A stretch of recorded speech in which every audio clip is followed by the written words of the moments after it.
दोस्तों, मैं राजीव मिश्रा आप सभी का वैदिक ज्योतिष के इस चैनल में स्वागत करता हूं।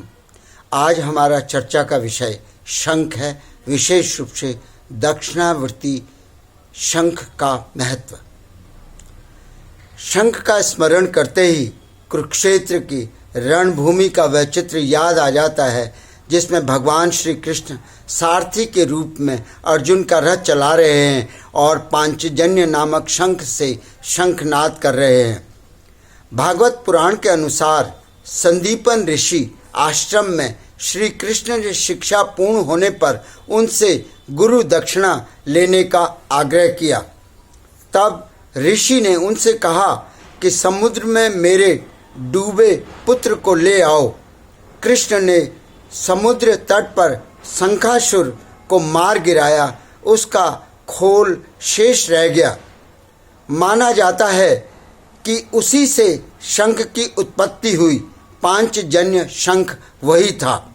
पौराणिक कथाओं के अनुसार शंखासुर नामक असुर को मारने के लिए श्री विष्णु ने मत्स्यावतार धारण किया था। शंखासुर के मस्तक तथा कनपटी की हड्डी का प्रतीक ही शंख है। उससे निकला स्वर सत की विजय का प्रतिनिधित्व करता है। माना जाता है कि शंख की उत्पत्ति समुद्र मंथन से हुई थी। समुद्र मंथन से प्राप्त 14 रत्नों में से 6वां रत्न शंख था। अन्य 13 रत्नों की भांति शंख में भी वही अद्भुत गुण मौजूद थे।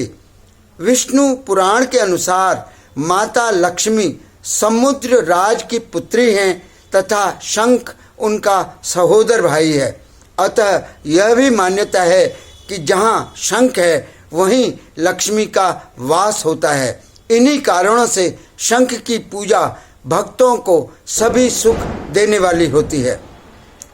भगवान विष्णु भी अपने दाहिने हाथ में दक्षिणावर्ती शंख धारण करते हैं और पुराणों के अनुसार यह वही शंख है जो समुद्र मंथन से निकले 14 रत्नों में से एक है, जिसे स्वयं भगवान विष्णु ने धारण किया हुआ है।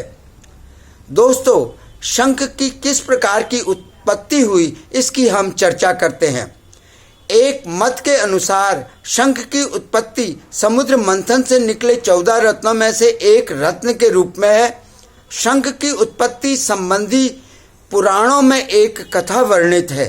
सुदामा नामक एक कृष्ण भक्त राधा के श्राप से शंखचूड़ दानव राज होकर दक्ष के वंश में जन्मा। अंत में विष्णु ने इस दानव का वध किया। शंखचूड़ के वध के पश्चात सागर में बिखरी उसकी अस्थियों से शंख का जन्म हुआ और उसकी आत्मा राधा के श्राप से मुक्त होकर गोलोक वृंदावन में श्री कृष्ण के पास चली गई। दोस्तों, शंख कई प्रकार के होते हैं और यह विचित्र विभिन्न प्रकार के शंख अलग अलग स्थानों में पाए जाते हैं, जैसे कि कैलाश मानसरोवर, श्रीलंका, मालदीव, लक्षद्वीप और भारत के समुद्र तट में उच्च कोटि के शंख प्राप्त होते हैं। पहला, दक्षिणावर्ती शंख। दक्षिणावर्ती शंख वो शंख होते हैं जो शंख दाहिने हाथ से पकड़ा जाता है, अर्थात इस शंख का उदर दक्षिण की ओर होता है तो वह शंख दक्षिणावर्ती शंख कहलाता है। यह शंख दुर्लभ शंखों की श्रेणी में आता है और आसानी से नहीं मिलता है। दक्षिणावर्ती शंख लक्ष्मी प्राप्ति का सूचक है। दूसरा, मध्यावर्ती। जिस शंख का मुख बीच में खुलता है उसे मध्यावर्ती शंख कहते हैं और यह शंख भी दुर्लभ श्रेणी में आता है। तीसरा, वामवृत्ति। वामवृत्ति शंख वह शंख है जो बाएं हाथ से पकड़ा जाता है। इसका उदर बाईं ओर खुलता है और यह वामवृत्ति शंख आसानी से उपलब्ध हो जाता है। चौथा, गणेश शंख। समुद्र मंथन से निकले 14 रत्नों में से 6वां रत्न शंख था और उन शंखों में गणेश शंख भगवान गणेश जी के आकार जैसा था। इसलिए यह गणेश शंख पूजनीय है, क्योंकि यह शंख गणेश जी के आकार जैसा है। अतः यह परम सौभाग्यशाली शंख है, किंतु दुर्लभ शंख है। 5वां महालक्ष्मी शंख। माना जाता है कि विद्या की देवी सरस्वती भी इस शंख को धारण करती है। यह शंख का स्वरूप है और आकार श्री यंत्र की भांति का होता है। यह भी एक दुर्लभ शंख है। महालक्ष्मी शंख में जल भरकर मंद बुद्धि जातकों को पिलाने से जातक बुद्धिमान बनता है। इसके अलावा लक्ष्मी शंख, गोमुखी शंख, कामधेनु शंख, विष्णु शंख, देव शंख, चक्र शंख आदि अनेक प्रकार के और भी कई शंख होते हैं। दोस्तों, शंख का महत्व की बात करते समय हमें यह नहीं भूलना चाहिए कि भारतीय संस्कृति में शंख को महत्वपूर्ण स्थान प्राप्त है। अनादिकाल से सनातन धर्म में जिस प्रकार किसी कार्य को प्रारंभ करने से पूर्व गणेश पूजा अनिवार्य है, उसी प्रकार से कार्य प्रारंभ घर में पूजा, हवन, यज्ञ शंखनाद से ही किया जाता है। माना जाता है कि शंख से निकलने वाली ध्वनि ब्रह्मलोक में देवताओं को सुनाई देती है और शुभ कार्य की सूचक होती है।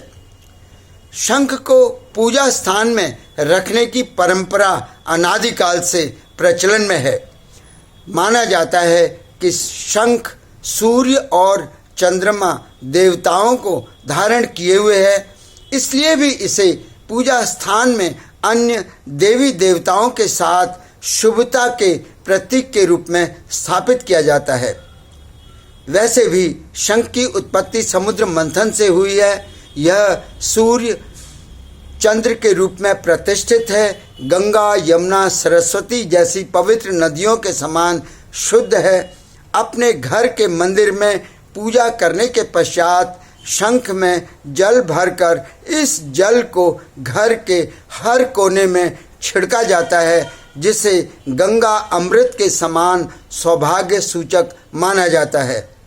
ऐसा माना जाता है कि पूजा स्थान में रखा शंख देवी देवताओं की तरह पूजनीय है। यह अरिष्ट को दूर करने वाला, सौभाग्य का सूचक, दुख, बीमारी, दरिद्रता व अरिष्ट से मुक्ति देने वाला एक सौभाग्य सूचक मंगल चिन्ह है। इसकी ध्वनि मनमोहक, हृदय के अंदर उल्लास पूर्वक गूंजने वाली शुभता प्रदान करती है। शंख को विजय, समृद्धि, सुख, यश, कीर्ति का प्रतीक माना जाता है। हर प्रकार की पूजा, अनुष्ठान, यज्ञ, हवन व अन्य शुभ अवसरों पर सनातन धर्म में शंख ध्वनि करके पूजा का प्रारंभ किया जाता है। शंख को लक्ष्मी का भी प्रतीक माना जाता है। इसकी पूजा महालक्ष्मी को प्रसन्न करने वाली होती है। विद्या प्रारंभ करते समय भी शंख ध्वनि की जाती है और शंख में जल भरकर आचमन करते हैं ताकि माता सरस्वती विद्या दान करें। जिन घरों में नियमित रूप से शंख की पूजा की जाती है, शंखनाद किया जाता है, उस घर में कभी धन का अभाव नहीं रहता है। दुख, बीमारी, अरिष्ट दूर रहते हैं। सुखमय व प्रसन्नता का वातावरण बना रहता है। घर परिवार में सभी एक दूसरे का सम्मान व प्रेम सौहार्द का वातावरण बना रहता है। माना जाता है कि इसे कान में लगाने से इसमें गंगा जल बहने की आवाज़ सुनाई देती है। पूजा घर में शंख, जो कि अपने आप में सकारात्मकता का सूचक है, रखने से कई प्रकार के वास्तु दोषों से भी मुक्ति मिलती है। शंख के दर्शन करना गणेश, लक्ष्मी और विष्णु महाराज के दर्शन जैसा लाभ प्रदान करता है। विचारों में सकारात्मकता प्रदान करता है, सुरुचिपूर्ण कार्य करने की ओर प्रेरित करता है और जीवन में प्रगति व सफलता देने को प्रेरित करता है, क्योंकि आपके जीवन की गति ही आपकी शक्ति है और यही रास्ता प्रगति की ओर अग्रसर होता है। शंख एक मौन देवता है, मंगल चिन्ह है, आपके घर मंदिर की शोभा है। इसे मन ही मन प्रणाम जरूर करें। दोस्तों, आशा है कि आपको मेरी यह वीडियो रुचिकर लगी होगी और आपका परिवार भी अपने पूजा घर में शंख को स्थापित करेंगे और प्रतिदिन इसकी श्रद्धापूर्वक पूजा करके इसकी शंख ध्वनि करके वातावरण को गंगा जल की तरह निर्मल व पवित्र करें। घर में सुख शांति आरोग्य का आवाहन करें। कृपया इस वीडियो को लाइक करें, सब्सक्राइब करें और ज़्यादा से ज़्यादा अपने दोस्तों में शेयर करें ताकि अधिक से अधिक लोग शंख के महत्व को जान सकें और सकारात्मक परिवेश में सुख शांति के साथ प्रगति कर सकें और आने वाली पीढ़ी को भारतीय संस्कृति से अवगत कराना ना भूलें। नमस्कार, धन्यवाद।